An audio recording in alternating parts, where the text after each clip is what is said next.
sudah 4 hari nelayan tak bisa turun ke laut.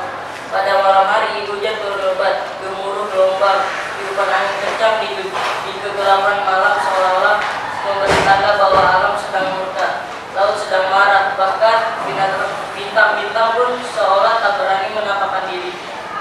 Nelayan-nelayan miskin yang menggantungkan rezekinya pada laut setiap hari bersusah hati. Ibu-ibu nelayan terpaksa merelakan menjual emas simpanannya yang hanya 1-2 gram untuk membeli kebutuhan sehari-hari. Mereka yang tak punya benda berharga terpaksa meminjam pada lintah darat. Hadir. Fajar. Hadir. Abdul. Hadir. Renita. Hadir. Irwan. Hadir. Evira. Hadir. Musa. Hadir. Abu. Hadir. Farel. Hadir. Fia. Hadir. Iya. Rasya. Hadir.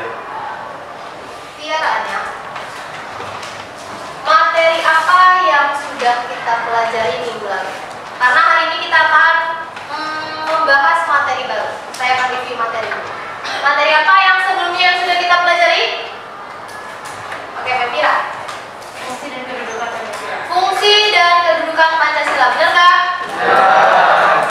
Terus di fungsi dan kedudukan Pancasila kita belajar tentang apa? Oke, iya.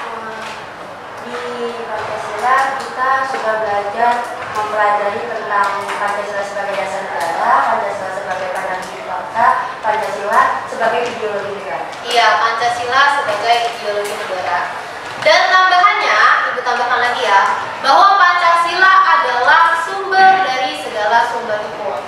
Semua hukum itu harus berkaitan dengan Pancasila. Lalu apa hubungannya dengan materi baru yang akan kita pelajari hari ini? Kalau kita kemarin belajar Pancasila, bahwa Pancasila adalah sumber dari segala sumber hukum, hari ini kita akan belajar hukum tertinggi yang ada di Indonesia. Maka tujuan pembelajaran kita yang pertama adalah peserta didik mampu menunjukkan sikap menghargai makna kedudukan dan fungsi UDMRI tahun 1945 dengan cara menghormati perbedaan antar umat beragama di lingkungan sekolah dan budaya. Dan yang terakhir, peserta didik mampu mempresentasikan hasil telah terhadap fungsi dan kedudukan UUD 1945 dengan baik. Jadi nanti kalian ada presentasi, model pembelajaran yang digunakan adalah problem based learning. Ya, jadi kita akan belajar menganalisis sebuah masalah. Kemudian kita kaitkan dengan UUD 1945. Jadi kita telah kita analisis dengan teori-teori yang ada di UUD 1945. Ya, masalahnya kasusnya ada di sekitar kita. Paham? Bangsa. Perjuangan bangsa. Berapa lama Indonesia dijajah? 3,5 abad. Oleh siapa? Belanda atau Jepang? Belanda. Ini 3,5 abad. Ini oleh Belanda. Lalu setelah itu oleh Jepang berapa lama? 3,5 tahun. Oke, sekarang Ibu punya video. Silakan kamu perhatikan baik-baik. Setelah itu saya minta kamu berikan komentar terhadap video yang saya kasih.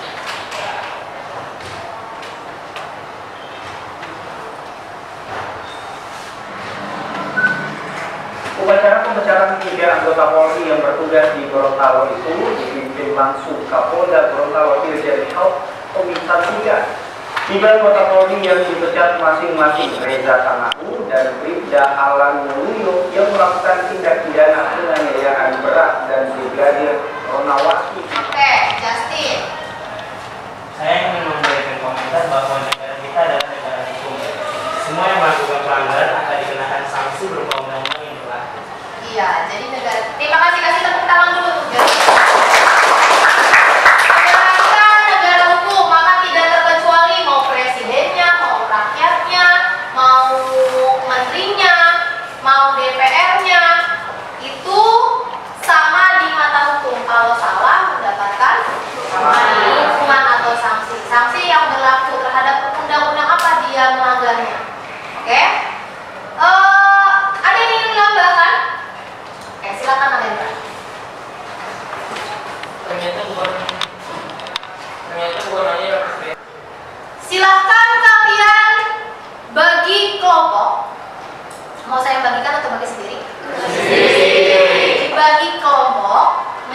menjadi 4 kelompok. Setelah itu silakan kalian diskusikan terhadap artikel yang nanti saya berikan. Boleh kalian rujukan bukunya dari buku paket atau dari internet. Tapi ingat baik-baik, apapun rujukannya, apapun teorinya, jangan lupa untuk menuliskan sumbernya dari mana. Oke? 3. Kelompok 4. Saya bagikan tugas berupa artikelnya. Silakan kamu kerjakan. Boleh mencari rujukan dari buku paket, dari internet, atau apapun itu.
Assalamualaikum warahmatullahi wabarakatuh. Waalaikumsalam warahmatullahi wabarakatuh. Saya Jasin dari kelompok 2. Ini bertanya, lalu menurut kalian bagaimana jika aturan seperti Perda Kota bertentangan dengan aturan di UUD NRI 1944? Oke. Silakan kasih tepuk tangan dulu untuk Justin. Dijawab oleh Waalaikumsalam warahmatullahi wabarakatuh. Kami dari kelompok 2 ingin menjawab pertanyaan yang ada di dalam artikel yang berjudul apakah TNI bisa ditilang polisi? Pertanyaan yang nomor 1 adalah dari artikel di atas, bagaimana perundang-undangan yang diatur oleh negara? Apakah semua sama di mata hukum? Pertanyaan tersebut akan dijawab oleh teman saya yang bernama Farel Eka Haryanto. Pertanyaan nomor 2 adalah, lalu menurut kalian penyelesaian seperti apa yang harus diterapkan dalam mengatasi segala pelanggaran terhadap perundang-undangan? Pertanyaan tersebut akan dijawab oleh saya sendiri. Sebelumnya, ada yang ingin memberikan kritik, saran, atau pertanyaan kepada kelompok ini? Oke, silakan Mika. Assalamualaikum warahmatullahi wabarakatuh. Waalaikumsalam warahmatullahi wabarakatuh. Saya Yunus Yusuf dari kelas 8D ingin bertanya. Coba dong jelasin contoh hak yang ada di UUD NRI 1945. Saya akan menjawab pertanyaan dari Mbak. Tiap warga negara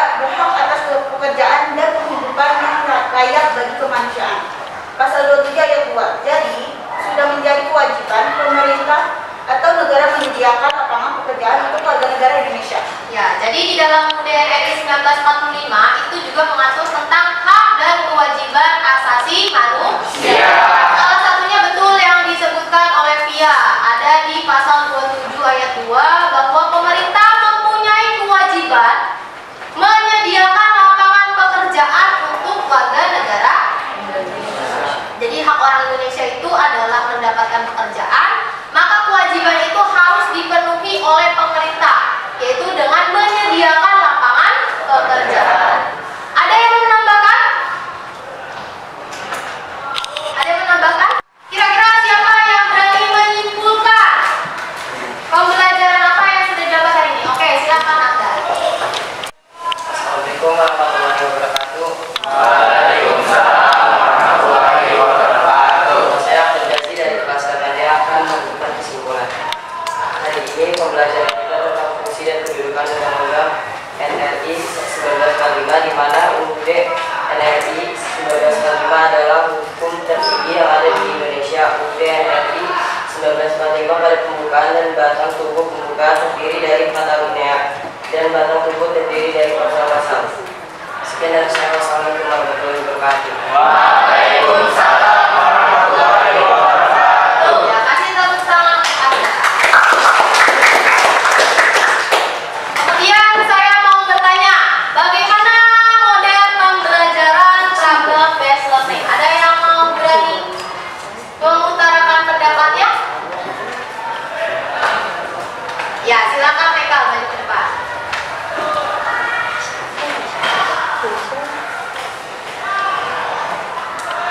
Assalamualaikum warahmatullahi wabarakatuh. Saya Eka Nurfasa dari kelas 8C. Menyenangkan pembelajaran dengan problem based learning. Jadi kita bisa mengaitkan materi pembelajaran dengan kasus atau contoh permasalahan nyata di sekitar kita. Iya, kasih tepuk tangan dulu.